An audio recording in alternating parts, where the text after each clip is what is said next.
संगत जी, सत्संग का मतलब वही है जहाँ मन शांत होता है, विचार पवित्र होते हैं और आत्मा भगवान से मिलने का मार्ग ही ढूंढती है। हम सब जीवन में किसी न किसी रूप में भगवान को खोजते हैं, कभी मंदिरों में तो कभी पर्वतों पर, कभी पूजा पाठ में तो कभी कठिन साधनाओं में। पर भगवान का वास्तविक निवास वह नहीं है जो बाहर है। भगवान का तो असली धाम है हमारे भीतर, हमारे हृदय में, हमारी करुणा में, हमारी सेवा में और हमारी सच्चाई में। तो संगत जी, आज मैं आपको एक सुंदर प्रेरणादायक कथा सुनाने जा रही हूँ जो ये बताती है कि भगवान का मार्ग कौन सा है और सच्चा भक्ति कौन होता है। 3 दुकानदार और संत का सच्चा निर्णय। एक बार की बात है, एक गांव में 3 दुकानदार रहते थे। एक मिठाई वाला था, एक कपड़े वाला और एक फल बेचने वाला। तीनों सुबह अपनी दुकान मंदिर के सामने लगाते थे क्योंकि मंदिर में भीड़ अधिक थी। वह रोज मंदिर जाकर घंटों खड़ा रहता, बाहर आता तो हर किसी से कहता कि मैं सुबह सुबह भगवान के दर्शन करने आया हूँ और मेरी भक्ति सबसे बड़ी है।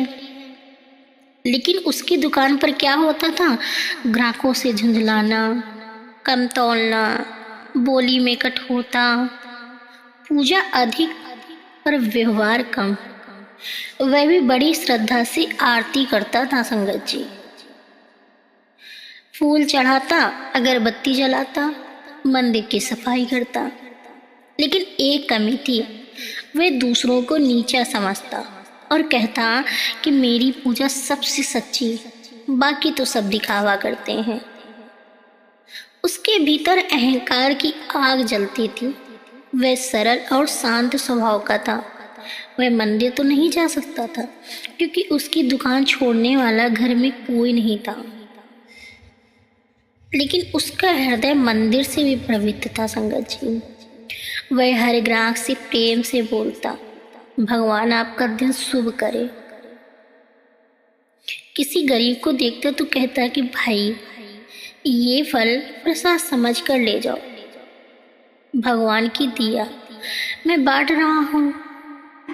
फिर संगत जी किसी बूढ़ी माँ का थोड़ा वजन ज़्यादा दे देता, बच्चे आते तो मुस्कान के साथ फल बांट देता। उसके लिए हर व्यक्ति का भगवान का रूप था।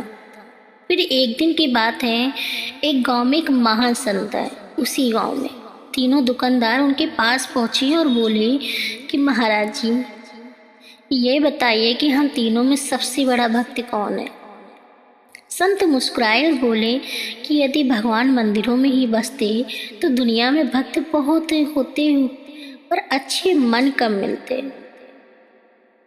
फिर संत ने कहा कि सबसे सच्चा भक्त वह है जिसने भक्ति को पूजा तक सीमित नहीं रखा, भक्ति तक पूजा तक सीमित नहीं रखा बल्कि व्यवहार में उतार। संत तीसरे दुकानदार की ओर इशारा कर बोले कि तुम मंदिर नहीं जाते पर तुम हर इंसान में भगवान को देख लेते हो। तुम्हारी सेवा, नम्रता और प्रेम ही तुम्हें सच्चा भक्त बनाता है। पहले तो 2 दुकानदार सिर झुकाकर खड़े रहे, उनकी आंखें खुल चुकी थी। फल वाले दुकानदार ने आशा से कहा कि महाराज जी, मैंने तो कुछ किया ही नहीं, बस सबके साथ प्रेम से बोलता हूँ। संत बोले कि बेटा, जो दूसरों को प्रेम देता है वह भगवान को सबसे बड़ा उपहार देता है। तुम्हारे व्यवहार में भगवान खुद बोलते हैं कि भक्तों, यह कहानी हमें 3 बड़े संदेश देती है संगत जी। भक्ति शब्दों से नहीं, स्वभाव से होती है। यदि वाणी कठोर है तो मन में द्वेष है तो पूजा कितनी भी कर लो, भगवान तक पहुंचना कठिन है। भगवान फूलों से नहीं, भावना से प्रसन्न होते हैं। अगर हमारी भावना सच्ची है तो एक फल बांटना भी भगवान को प्रिय है। सेवा, नम्रता और प्रेम, यही तो ईश्वर का मार्ग है। जहाँ सेवा है, मीठा व्यवहार है और दूसरों के लिए करना है, तो वही स्थान भगवान का असली धाम है। इसलिए संगत जी, सेवा और हमें प्यार से बोलना और दूसरों के लिए करुणा करना, ये सब हमें भगवान का असली मार्ग दिखाता है ले जाने तक। और यही सच्ची भक्ति है। बाकी सब मंदिरों में जाना कोई भगवान नहीं मिलते। तो संगत जी याद रखिए, जो रोज मंदिर नहीं जाता पर दूसरों के लिए भला सोचता है, भगवान उसी के हृदय में मुस्कुराते हैं। इसलिए भक्ति करो पर व्यवहार में भी भगवान को उतारो, सेवा करो और हर चेहरे पर मुस्कान बांटो। यही सच्चे सत्संग का सार है संगत जी। और हमारे सत्संग में राधो स्वामी बाबा जी या फिर कोई भी सत्संग हो, वहाँ ये सब यही सुनाया जाता है। तो मेरे प्यारे साथ संगत जी, अगर आपको हमारी ये वीडियो पसंद आई हो तो इसे लाइक शेयर ज़रूर करें और कमेंट में हमें ज़रूर बताएं जी। और ऐसे ही वीडियो रोज़ देखने के लिए, सुनने के लिए हमारे चैनल को सब्सक्राइब करना ना भूलें जी। राधा स्वामी जी।